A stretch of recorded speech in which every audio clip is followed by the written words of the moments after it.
Assalamualaikum warahmatullahi wabarakatuh. Waalaikumsalam warahmatullahi wabarakatuh.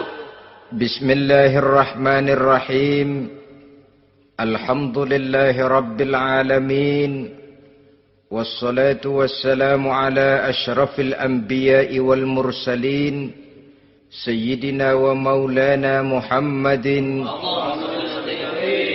wa ala alihi wa ashabihil mujahidin at-tahirin. Amma ba'du, subhanaka la ilma lana illa ma 'allamtana innaka antal alimul hakim. La hawla wa la quwwata illa billahil aliyyil azim. Saudara-saudara kaum muslimin, terutama adik-adik para remaja dan pemuda yang saya cintai. Apabila seseorang akan membangun rumah, tentu saja dia akan mengadakan beberapa pilihan.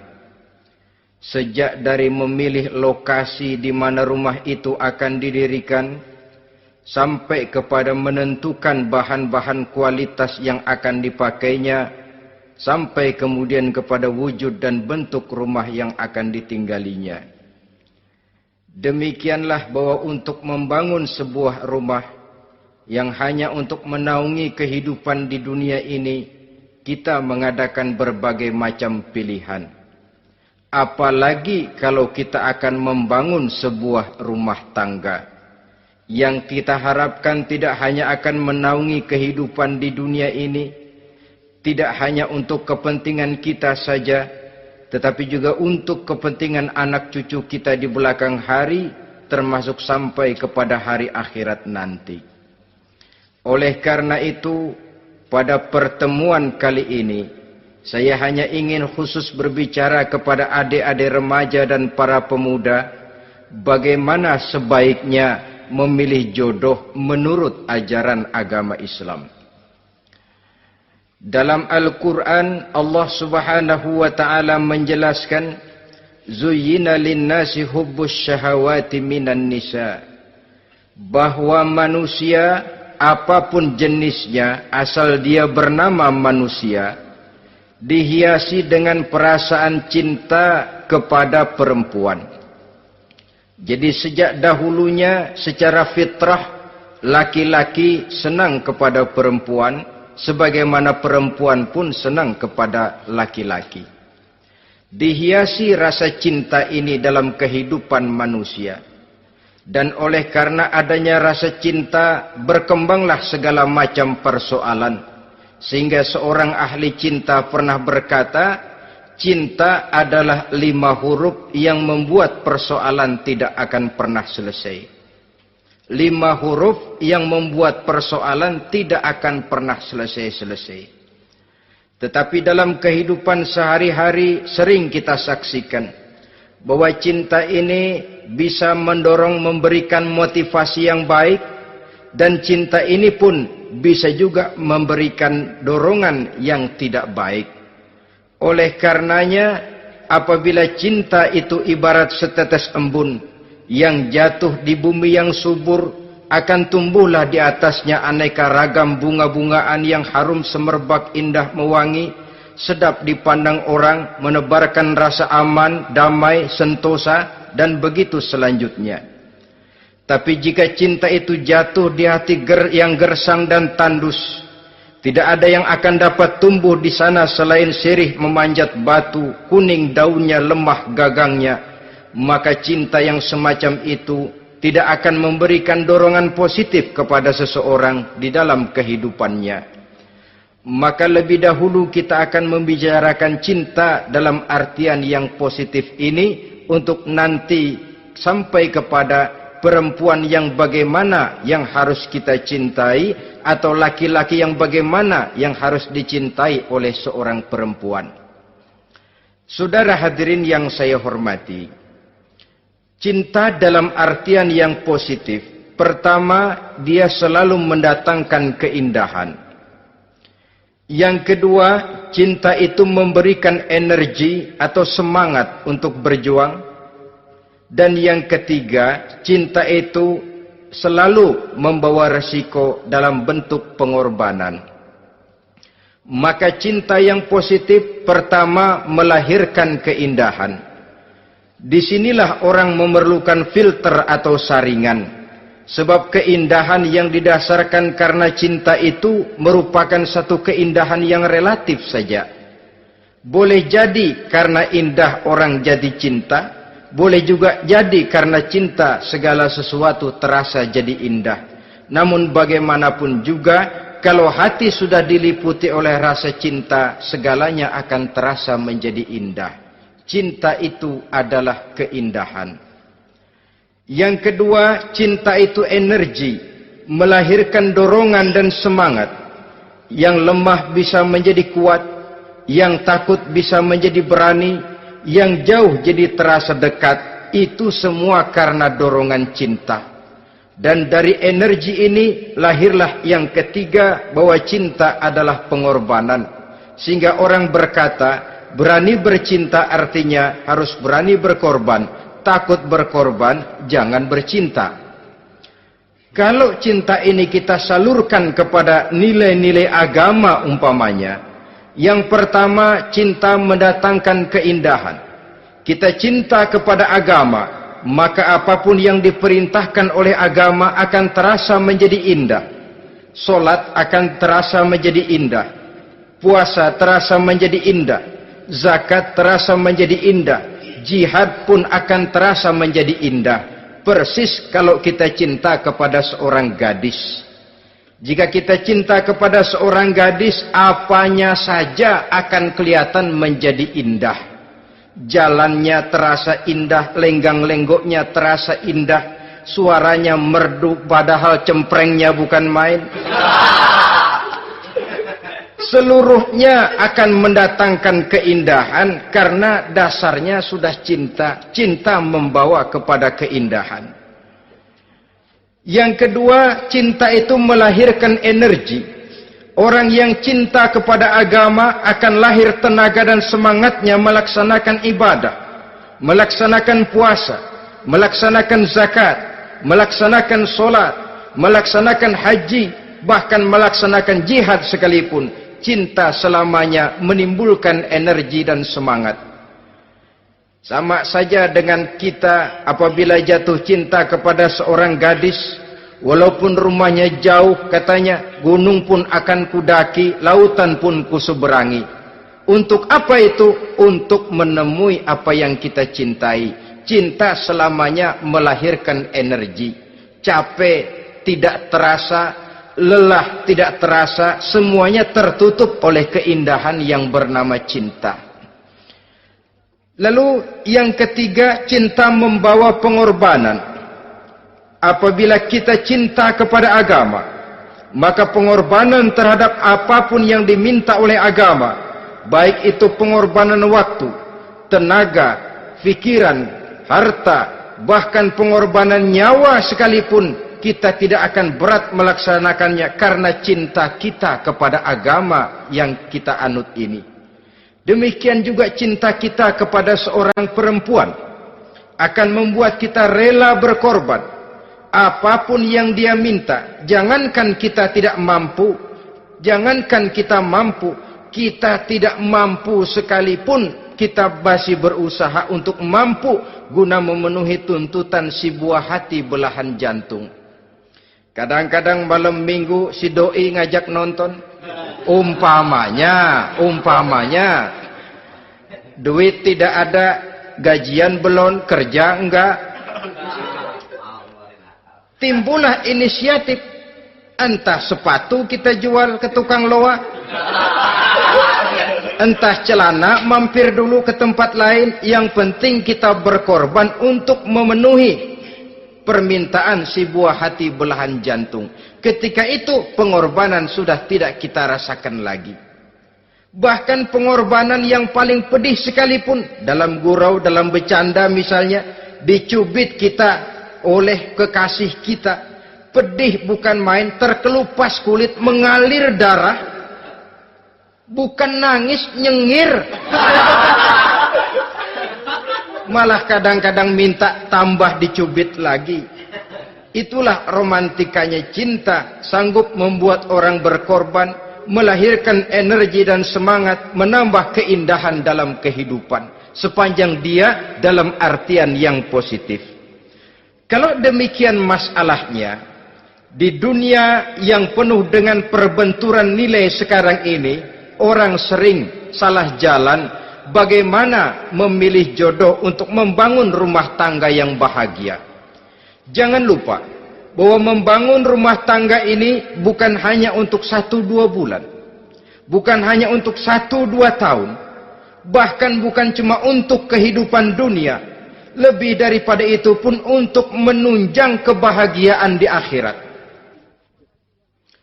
Oleh karenanya, memilih jodoh bukan satu hal yang mudah, bukan satu hal yang bisa dilaksanakan sambil lalu, tetapi memerlukan penelitian, memerlukan pengamatan yang mendalam. Apa petunjuk agama tentang itu? Dengan kata lain, bagaimana seharusnya seseorang memilih jodoh dalam kehidupannya? Ini tentu saja sumbangan moral buat adik-adik remaja dan para pemuda yang lagi kebingungan memilih jodoh, atau barangkali buat bapak-bapak yang kepengen nambah lagi.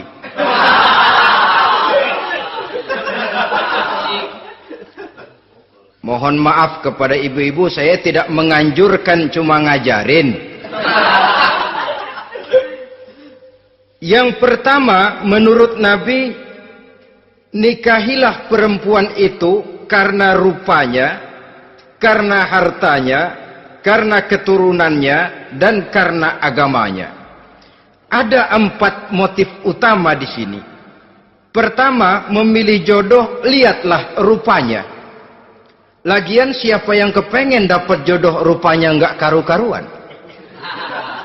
Cari rupa yang cantik, indah, dan menawan.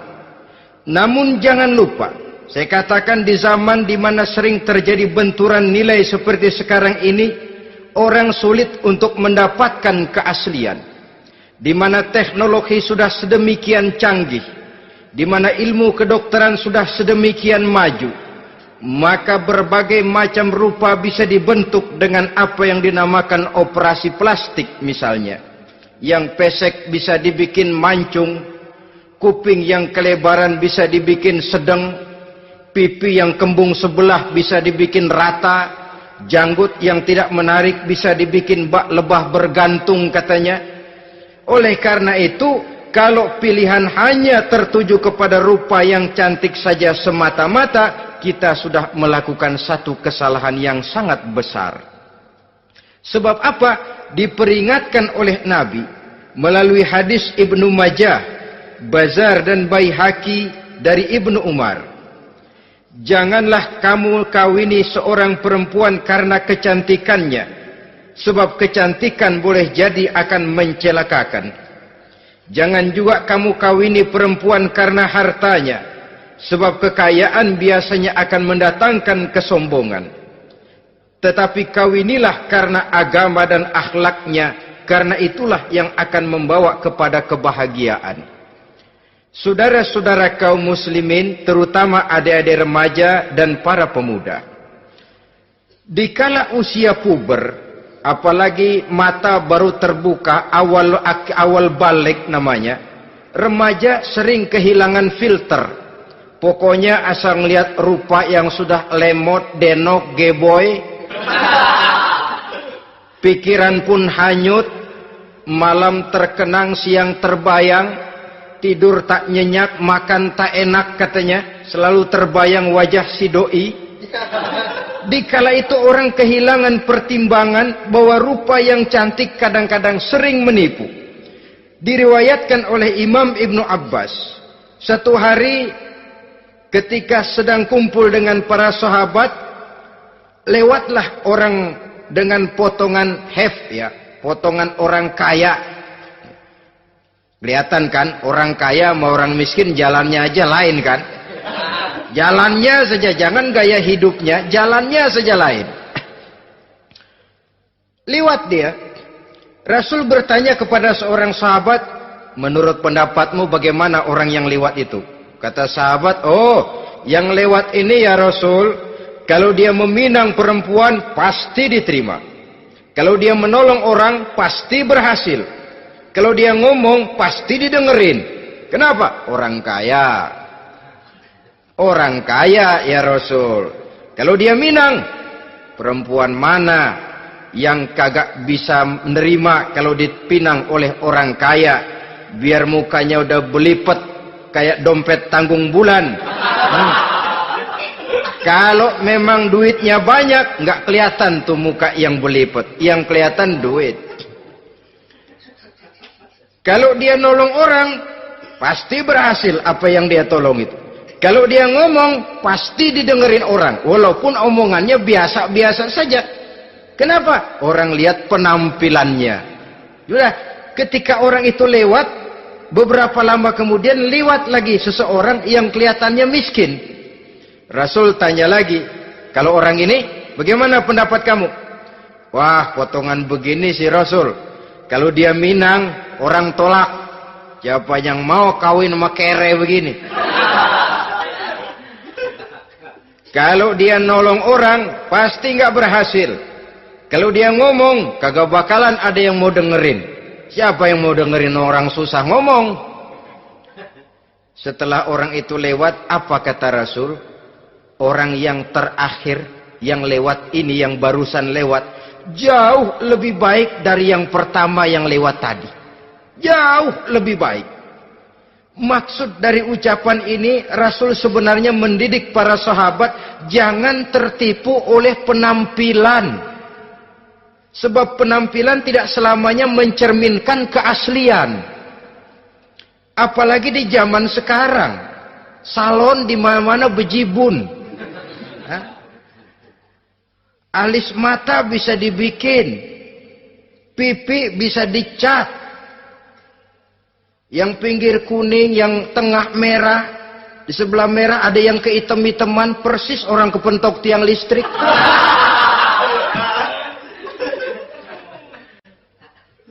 Kecantikan yang artifisial, kecantikan yang bukan alami.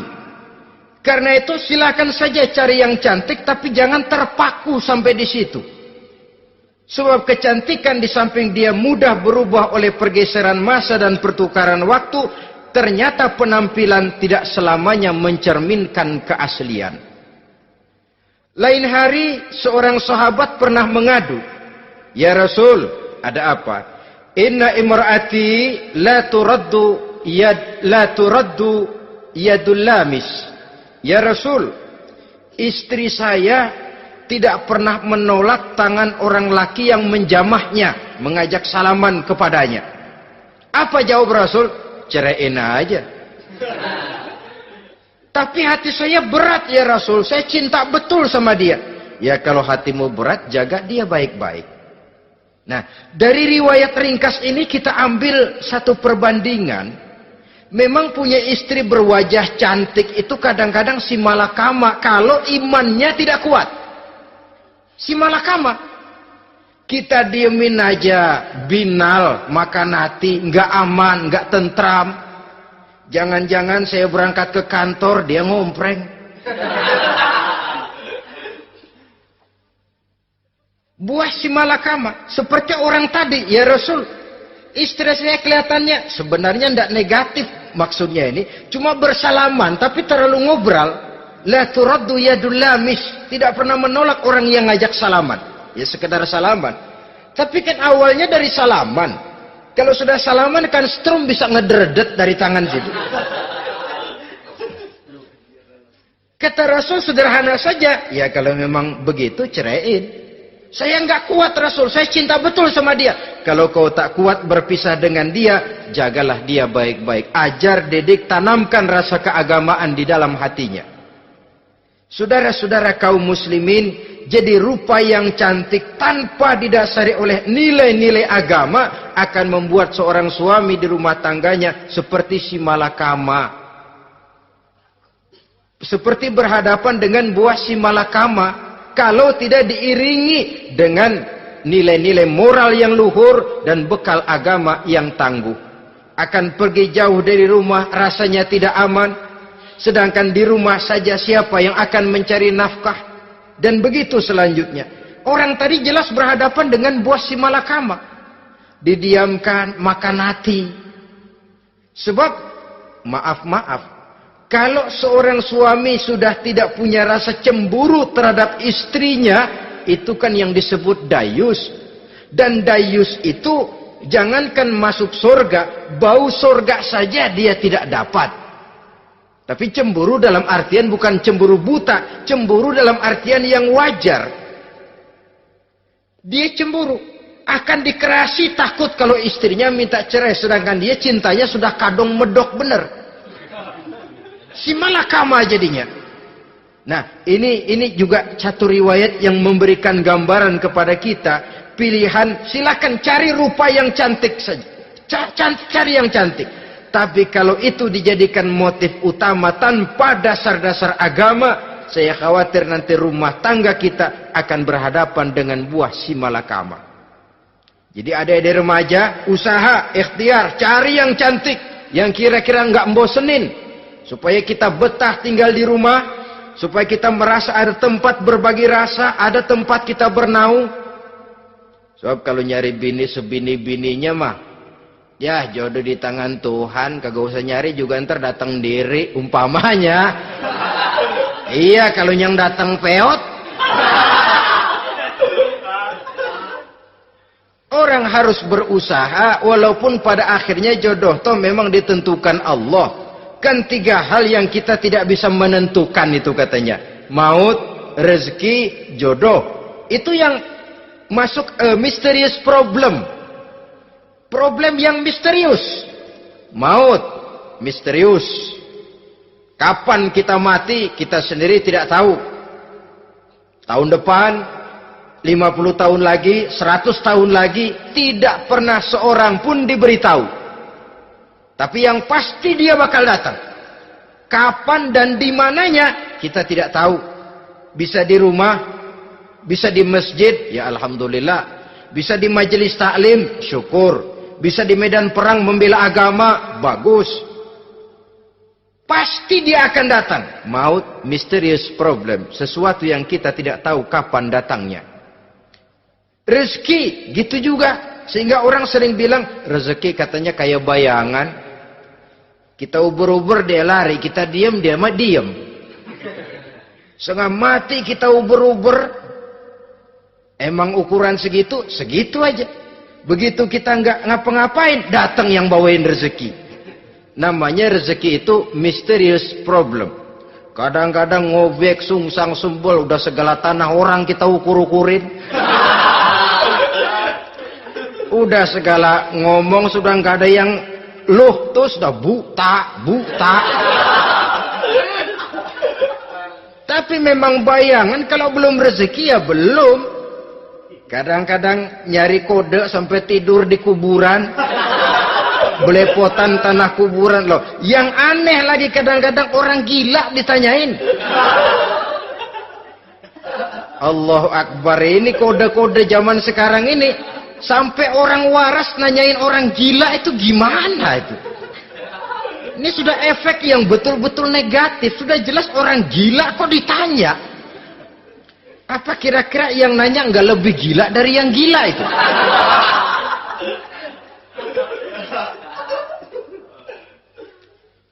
Saudara-saudara kaum muslimin, terutama adik-adik remaja dan para pemuda, jadi silakan saja cari rupa yang cantik.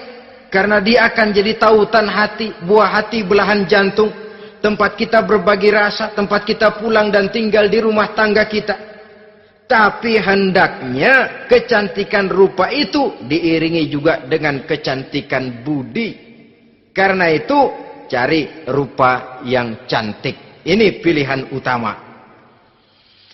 Yang kedua, kata Nabi, harta, cari yang kaya.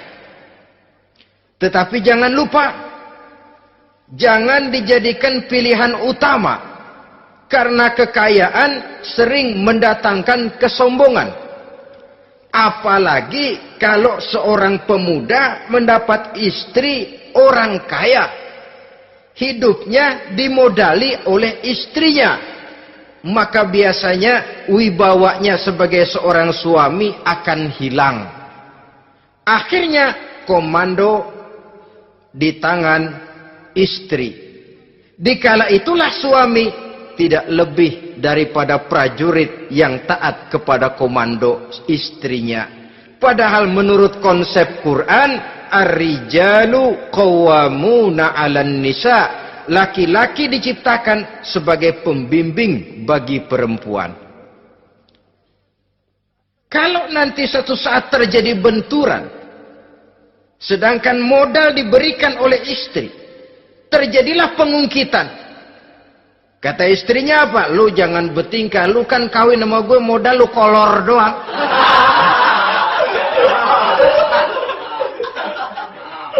Kalau sekarang bertingkah, silakan keluar rumah. Bawa seperti engkau datang dulu. Jangan bawa apa-apa. Pergilah seperti engkau datang dulu kemari. Hilanglah wibawa seorang suami. Suami kalau udah digentak sama istri begitu, ngelempuruk kayak ayam sampar. Di mana lagi letak wibawanya? Harta sering mendatangkan kesombongan. Oleh karena itu, walaupun diperintahkan cari yang keturunan orang kaya, tapi maksudnya jangan dompleng. Sebab kepribadian seorang suami akan ditentukan oleh sifatnya sendiri. Keberadaannya ditentukan oleh karya dan perbuatannya sendiri. Itulah yang akan menampilkan kepribadian dia dalam kehidupan di masyarakat ini. Saudara-saudara kaum muslimin, terutama adik-adik remaja dan para pemuda, kan kadang-kadang di zaman sekarang kan kelas-kelas gigolo, playboy ya, nyari tante-tante kesepian, mejeng-mejeng di pinggir-pinggir jalan dengan harapan apa? Ya barterlah, tukar tambah. Nah, supaya dapat rokok, dibelikan pakaian, motor dan sebagainya. Tapi yang jelas hilang harga diri sebagai laki-laki, dan itu yang paling mahal. Kalau seorang laki-laki sudah kehilangan harga diri, apalagi yang bisa dibanggakan dalam kehidupan ini? Apa artinya naik mobil kalau kepala tertunduk ke bawah? Apa artinya jalan di tengah masyarakat kalau kita tidak bisa menengadah dengan satu kebanggaan? Hilangnya harga diri merupakan kehancuran awal dari sebuah pribadi yang untuk jangka panjang kita tidak akan bisa lagi berbuat banyak. Tanpa harta orang memang sulit untuk bahagia. Tapi harta semata-mata bukan merupakan jaminan bahwa orang lantas akan bahagia. Saya barangkali harus berkata, banyak orang miskin yang kaya. Tapi tidak sedikit orang kaya yang miskin. Saya ulangi ini. Banyak orang miskin yang kaya. Tetapi tidak sedikit orang kaya yang miskin. Nah, bagaimana pengertiannya? Orang miskin yang kaya, materinya sederhana, peralatan rumah tangganya sederhana, tapi hatinya kaya. Oleh karena hatinya kaya, jiwanya lapang. Sebaliknya, orang kaya yang miskin, di tengah kelimpahan materi yang berlimpah, segalanya serba ada, hatinya yang miskin. Kelimpahan materi tidak akan sanggup mengobati kemiskinan hatinya. Sehingga di tengah kehidupan yang serba ada, dia masih merasa kurang, maka dia tidak pernah cukup. Di tengah kemilauan dan gemerlapan serta glamornya rumah mewah, dia merasa hidup di tengah gurun pasir yang gersang dan tandus. Karena itu, biarlah miskin harta tapi kaya budi, daripada kaya harta tapi miskin budi. Lebih utama lagi, kaya harta, kaya budi. Itu idealnya. Dasar pilihan ketiga, sesudah rupa dan harta, menurut Nabi, keluarga. Faktor keturunan sangat menentukan. Pepatah mengatakan, buah apel akan jatuh tidak terlalu jauh dari pohonnya. Biasanya kalau bapak kalong, anak kampret. Bapak nyolong, anak nyopet. Itu fotokopi. Saudara-saudara, sungguh pun demikian, faktor keluarga bukan merupakan yang paling dominan. Karena segalanya memang bergantung kepada hidayah dari Allah Subhanahu wa ta'ala.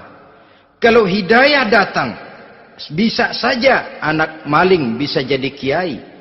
Kalau hidayah datang, bisa saja anak Nabi malah ikut bersama orang-orang kafir.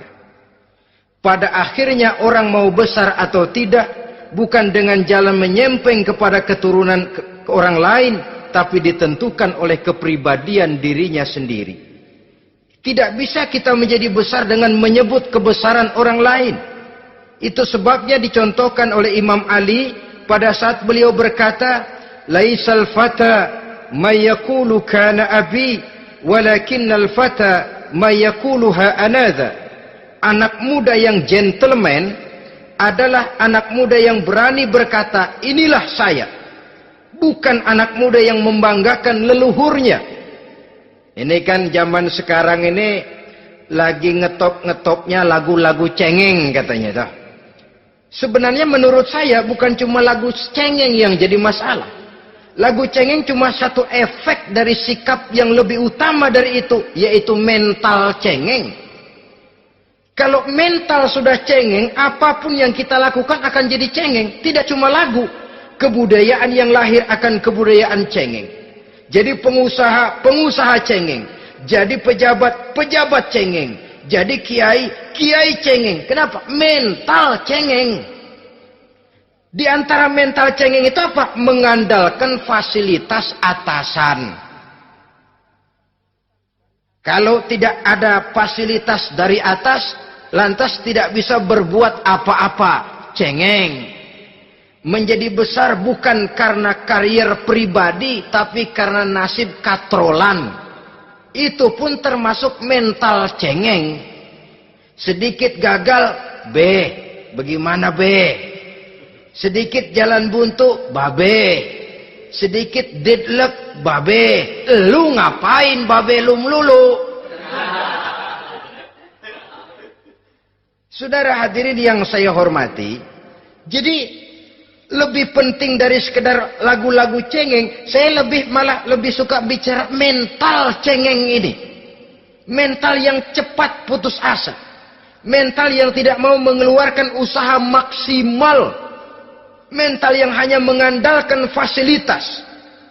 Sedangkan pribadinya tidak lebih daripada pribadi sumuhun dawu, pribadi kulonuwun, pribadi kumaha juragan wae, pribadi oke bos, pribadi asal bapak senang. Bukankah itu semua merupakan cermin dari mental-mental yang cengeng, yang untuk jangka panjang tidak akan pernah menguntungkan daripada pembangunan bangsa dan negara yang kita cintai ini. Seseorang mau besar atau tidak, bukan dengan jalan menyempeng kepada kebesaran orang lain. Bahkan Syauqi dalam sebait syairnya yang lebih tegas mengatakan, wa syarrun nasi zu khumulin iza fakhartahum zakarul jaduda wa syarrun nasi wa khairun nasi zu syarafin qadimin aqama li nafsihi syarafan jadida. Generasi yang paling jelek adalah generasi pemalas. Kalau kelihatan orang lain lebih hebat dari dia, disebut-sebutnya kebesaran nenek moyangnya. Dia sendiri nggak punya prestasi apa-apa. Kerjanya cuma ngandeli kerjanya cuma menggelayuti fasilitas orang tuanya. Tanpa itu dia tidak akan punya nilai dan harga sama sekali. Ini generasi paling jelek. Kalau orang lain kelihatan lebih hebat, dia sebut nenek moyangnya. Lo sih belum apa-apa lo, baru kopral lo. Engkong gua no, komandan Hansip. Engkongnya yang disebutin. Dia sendiri tidak punya prestasi apa-apa. Jadi silahkan saja cari gadis dari keturunan keluarga yang baik-baik. Tapi jangan jadikan tendensi utama, jangan dengan niat untuk menyempeng kepada kebesarannya. Tapi paling tidak dengan niat agar mudah-mudahan dari benih yang baik ini akan lahir keturunan-keturunan yang baik pada akhirnya nanti. Itu yang kita harapkan. Bukan lalu dengan pertimbangan, weh, mertua gue bos nih, kali aja begitu gue kawin aja mampus. Ini semua warisan kan jatuh kemari semua. Kalau itu niatnya sudah jelas salah. Kita mencari perempuan dengan keturunan-keturunan yang baik dengan berharap agar anak-anak kita nanti yang akan merupakan benih cucunya akan melahirkan kebaikan-kebaikan seperti leluhurnya dulu. Saudara, pilihan yang keempat kata Nabi, agama. Ini yang paling inti. Kenapa? Agama itu motivasinya moral. Di sini segalanya ditentukan. Rupa yang baik, harta yang banyak, keluarga yang luhur. Kalau sudah dilandasi oleh agama yang rapuh, bahkan tidak beragama sama sekali, ketiga hal di atas tadi hanya akan mendatangkan malapetaka. Sekarang kan kita tertipu oleh penampilan. Padahal penampilan belum tentu kenyataan.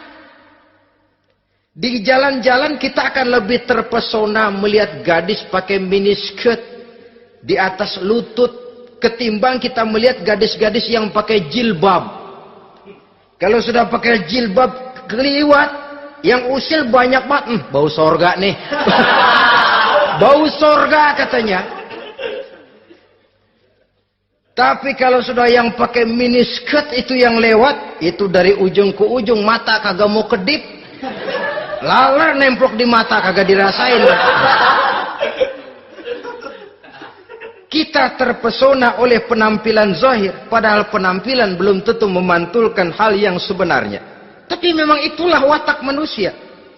Watak manusia, saya katakan manusia tanpa kecuali.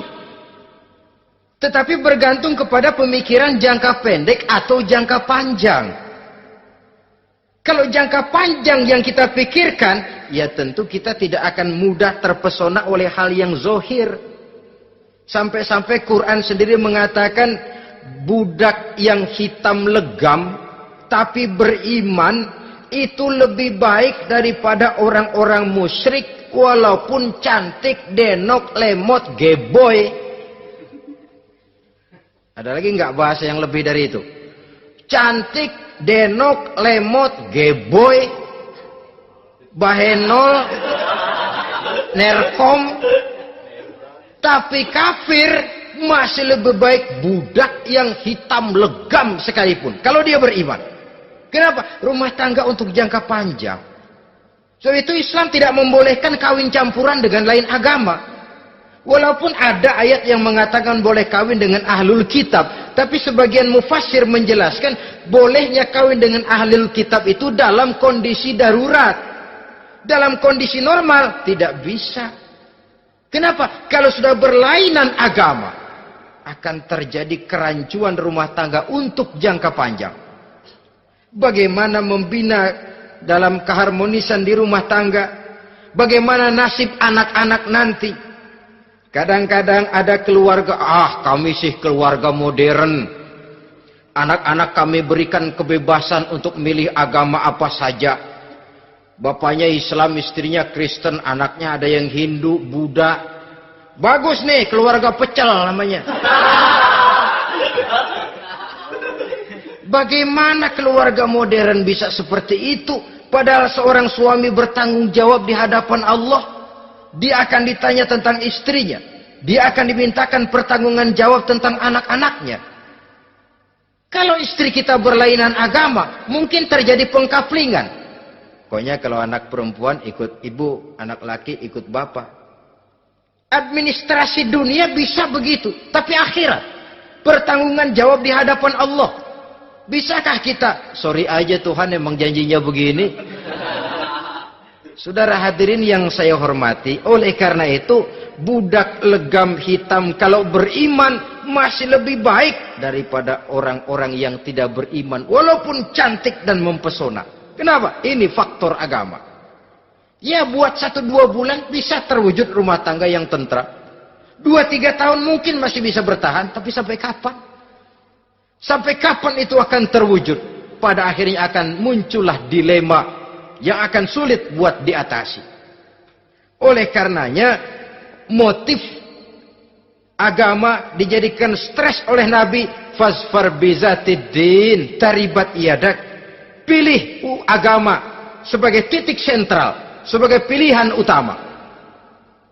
Kalau agamanya kuat, walaupun rupanya sederhana, tapi karena nilai agamanya kuat, dia bisa menyenangkan hati suaminya. Dia bersolek untuk kepentingan suaminya. Dia taat kepada suaminya. Harta, dia anak orang kaya untuk membantu perjuangan suaminya.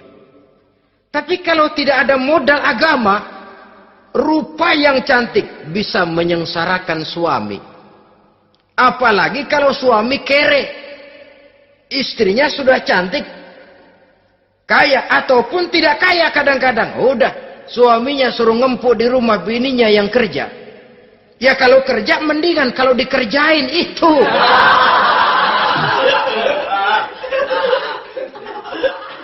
Itu yang repot.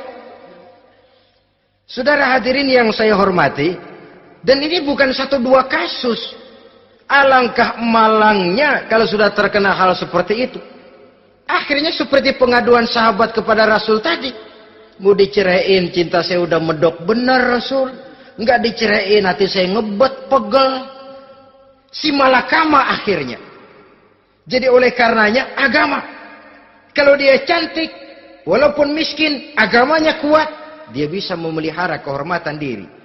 Dia kaya, agamanya kuat, hartanya disalurkan di jalan Allah. Karena itu, agama jadikan pilihan utama.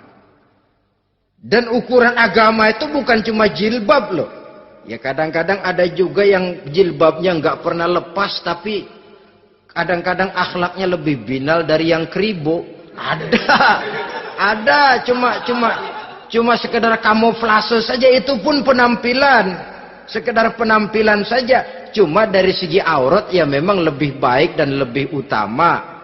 Dan saya kira lebih mengundang penasaran toh. Duren kalau udah dibuka kan kelihatan isinya. Emang udah begitu. Udah. Tapi kalau masih rapat, itu yang rasanya kita pengen buka. Timbul tantangan. Gue pengen tahu isinya. Rasanya juga begitu. Sama saja dengan baju. Kalau dibungkus rapat di plastik, ditaruh di etalase, adanya di toko mau serba ada, tahu kita barang mahal nih. Biar punya duit, kita mau nawar ragu-ragu, takut nggak cukup. Tapi kalau barang sudah dibuka di jalanan, diobral di pinggir jalan, murahan, 1.003 masih dicampur odol. Yang begitu sih biar nggak punya duit, kita berani banget tanya, nawar, megang lagi nyemek. Berat duit nih bang. Kenapa? Barang sudah terbuka. Jadi saudara-saudara, syukur kalau keempat-empatnya ini jodoh terkumpul dalam jodoh yang saudara cari. Sudah rupanya cantik, kaya, keturunan orang baik-baik, agamanya kuat. Nah, surga dunia tuh. Yang begitu cari. Kalau ada yang begitu, saya juga mau nambahin satu lagi.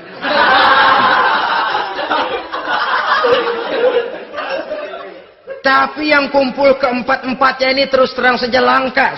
Makhluk langka ini. Kadang-kadang cantik, kaya, keluarganya hebat, agamanya nol, akhlaknya kayak setan. Tapi yang paling celaka kalau empat-empatnya kagak ada. Rupanya jelek. Melarat. Bapaknya biang maling. Kagak beragama lagi. Apanya yang mau dipilih? Mampus saja mendingan. Sudah nggak ada pilihan sama sekali toh. Sudah nggak ada pilihan sama sekali. Saudara hadirin yang saya hormati, terutama adik-adik remaja. Nah, lalu apa motivasi agama dalam pembinaan ini apa? Agama ini kan memberikan contoh bahwa perempuan yang baik itu, yang kita ingin jadikan dia sebagai ideal dalam pencarian jodoh, tandanya 3. Iza ra'aitaha saratka, kata Nabi. Kalau dipandang, dia bisa menggembirakan kamu. Kan ini yang penting buat seorang suami. Kalau saudara nanti jadi suami, punya istri yang jadi partner setia mendampingi suaminya. Kalau dilihat, nggak membosenin. Kenapa? Dia berdandan untuk nyenangin hati suaminya. Enggak bosenin. Kan kadang-kadang ada bini kalau kita pulang demek aja fotonya.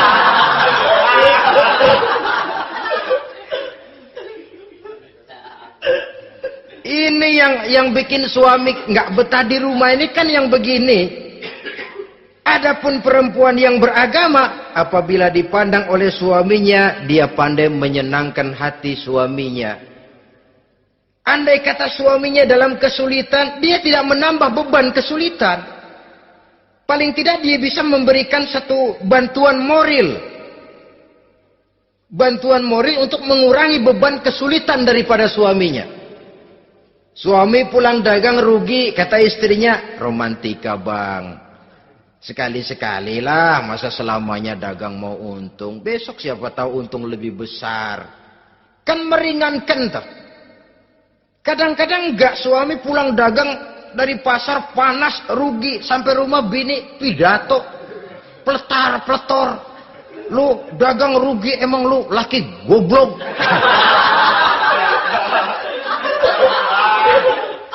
Sudahlah di pasar rugi, di rumah digoblok-goblokin. Ini nanti kena penyakit broken home yang begini ini. Padahal kesuksesan di kantor, kesuksesan di pasar, kesuksesan di medan tugas selalu dimulai dari kesuksesan dan ketenangan dari rumah tangga.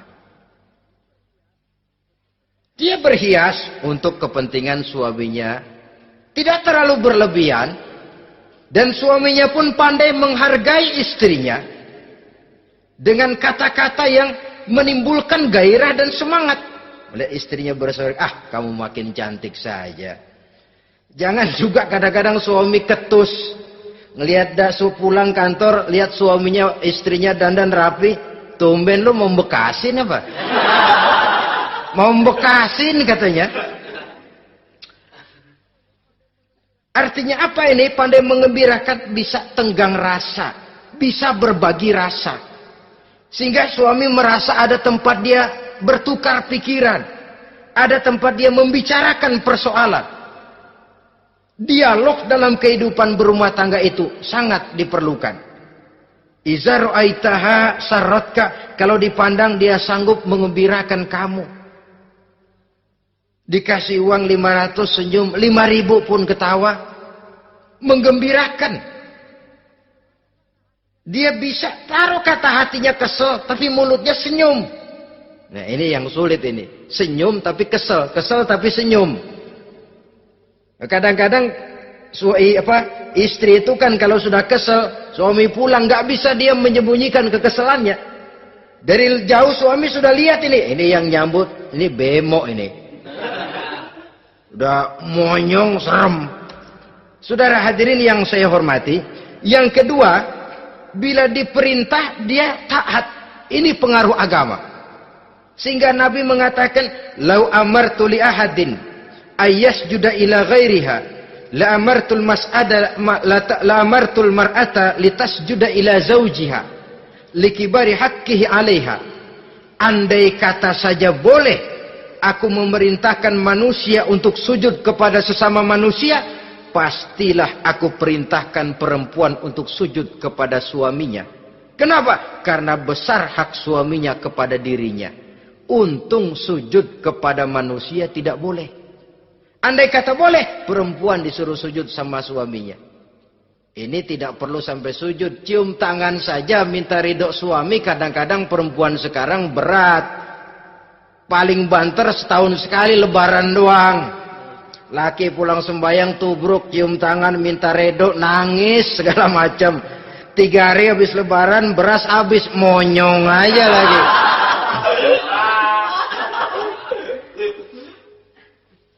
Saudara hadirin yang saya hormati, yang ketiga, akibat pengaruh agama, dia sanggup memelihara kehormatan diri dan sanggup menjaga harta suaminya. Memelihara kehormatan diri baik pada saat suaminya di rumah atau pada saat suaminya tidak ada di rumah. Satu riwayat, seorang sahabat akan pergi perang jihad di fi sabilillah. Ketika mau berangkat dia bilang kepada istrinya, saya mau berangkat perang. Kalau saya belum pulang kamu jangan keluar rumah. Baik bang. Pergi istrinya. Pergi suaminya jihad.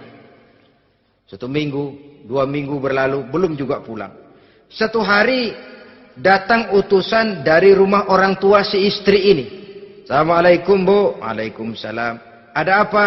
Ada berita kurang enak bu. Orang tua ibu sakit parah. Mohon tolong ditengokin. Apa kata si istri? Maaf saja, suami saya belum pulang dari medan perang. Saya belum dapat izin keluar rumah kalau dia belum pulang. Tolong sampaikan maaf saya kepada orang tuanya. Pulanglah utusan tadi. Besok balik lagi. Bu, ada apa? Udah Senin Kemis. Napasnya sudah sampai tenggorokan. Tolong tengokin buat terakhir kalinya bu. Suami saya belum pulang. Dia pesan kalau dia belum pulang saya jangan keluar rumah. Saya nggak bisa tengokin orang tua saya. Salam maaf saja. Pulang utusan itu. Besok balik lagi. Bagaimana? Sudah meninggal bu. Mau dikubur. Tengokinlah buat terakhir kalinya. Suami saya belum pulang. Saya belum berani keluar rumah kalau suami saya belum pulang. Itu janji saya sama suami saya. Pulanglah utusan ini ngadu kepada Rasulullah sallallahu alaihi wasallam. Ya Rasul, ini perempuan kelewatan benar. Dari orang tuanya sakit sampai sekarat, sampai mati, sampai dikuburin dia nggak nengokin. Memangnya kenapa? Suaminya katanya pergi jihad dan suaminya tidak mengizinkan dia keluar rumah kalau si suami belum pulang. Apa jawab Rasul? Marahkah beliau? Tidak, beliau senyum. Apa katanya? Dosa orang tua yang meninggal ini telah diampuni oleh Allah karena dia punya anak perempuan yang begitu taat kepada suaminya. Allahu Akbar. Dosa orang tua yang sudah meninggal itu diampuni oleh Allah karena dia punya anak perempuan yang begitu taat kepada suaminya. Ketaatannya kepada suaminya menyebabkan dosa orang tuanya diampuni oleh Allah Subhanahu wa taala. Suami pergi jihad, orang tua sakit keras, tidak berani dia keluar rumah. Itu tandanya bisa menjaga kehormatan diri. Kalaupun satu saat suaminya manggil, bu, tolong ambilin uang di dompet. Dompetnya dibawa, bang, ambil saja sendirilah, nanti salah ambil lagi saya. Kadang-kadang enggak, suaminya pergi mandi, dompet berantakan. Saudara hadirin yang saya hormati, ini motivasi agama. Jadi kecantikan zahir yang diimbangi dengan kecantikan batin oleh karena pengaruh agama tadi. Kalau sudah kemari, orang tidak perlu mikir-mikir operasi plastik, bikin yang pesek jadi mancung supaya orang tertarik, bikin belakang yang kurus jadi menarik. Tidak. Orang tidak perlu lagi pakai susuk-susukan, dipasang di bibir supaya kalau senyum orang gempor,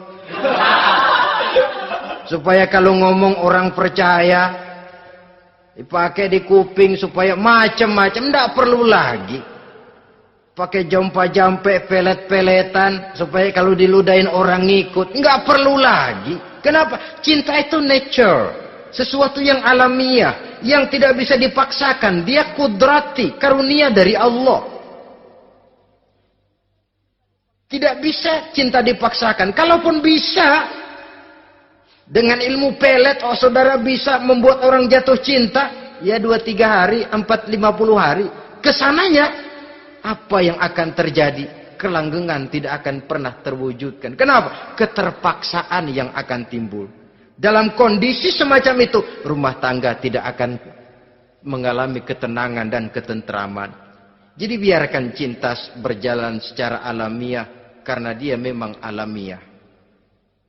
Saudara-saudara, nah sekarang kalau sudah ketemu nih, yang 4 tadi, rupa cantik, keturunan boleh, kaya lumayan, agama kuat. Apa yang harus kita cari? Apa yang harus kita lakukan? Apa pakai pepatah anak sekarang? Aku lihat, aku pikat, aku dapat, aku sikat, aku minggat. Bangsat.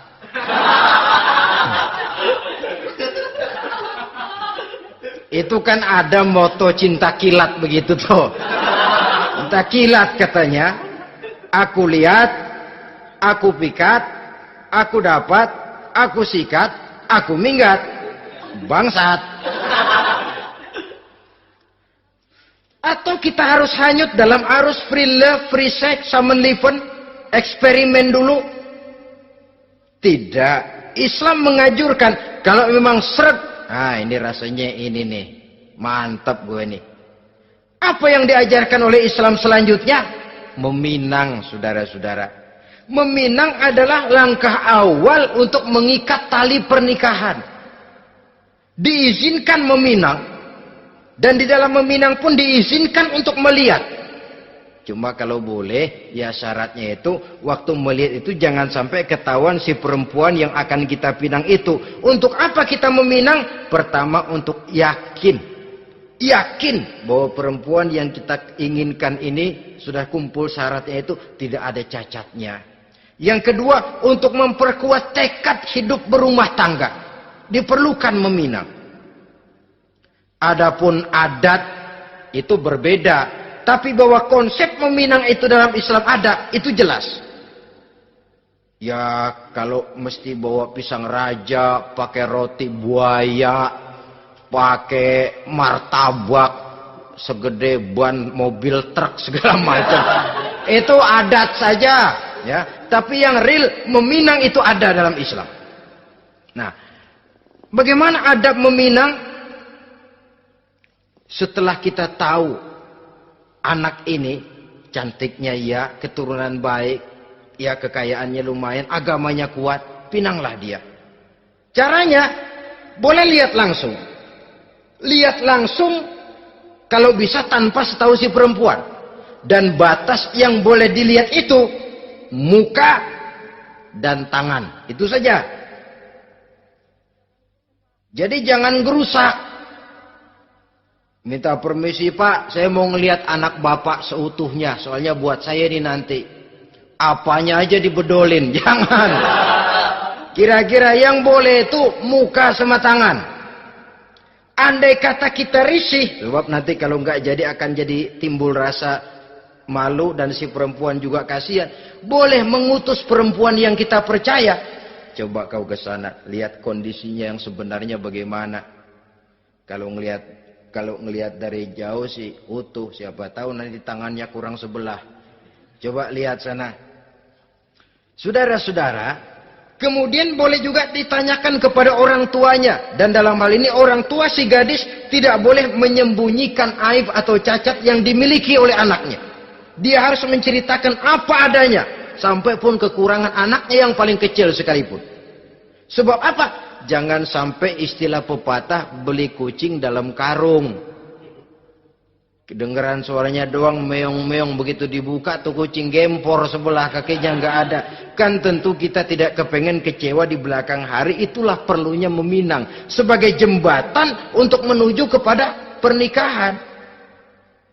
Nah, dengan demikian kalau sudah usaha meminang ini dilaksanakan, jangan merasa sudah setengah resmi. Ini yang kadang-kadang jadi penyakit.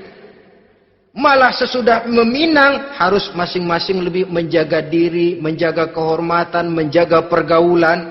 Kenapa? Agar saat memasuki jenjang pernikahan nanti merupakan jenjang yang sangat ditunggu-tunggu.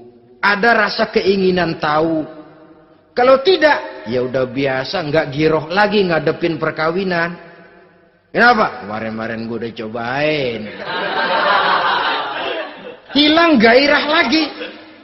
Sebab itu kalau sudah meminang, jangan merasa sudah setengah halal. Udah minang ini Kadang-kadang orang tua juga konyol. Sudah dipinang, diumbar. Lu mau kemana keda lu udah pinang? Padahal meminang itu cuma langkah awal. Sedangkan selanjutnya harus lebih berusaha menjaga kehormatan diri. Sampai pada saat nanti pelaksanaan pernikahan. Nah, saudara-saudara, terutama adik-adik remaja dan para pemuda, walaupun agak sekilas memang karena terbatasnya waktu pada pertemuan ini, mudah-mudahan bisa memberikan gambaran yang sepintas tentang bagaimana sebaiknya kita memilih jodoh di dalam membina rumah tangga yang bahagia. Semoga ada manfaatnya. Terima kasih atas segala perhatian. Mohon maaf atas segala kekurangan. Usikum wa nafsi bitaqwallah. Wassalamualaikum warahmatullahi wabarakatuh. Waalaikumsalam.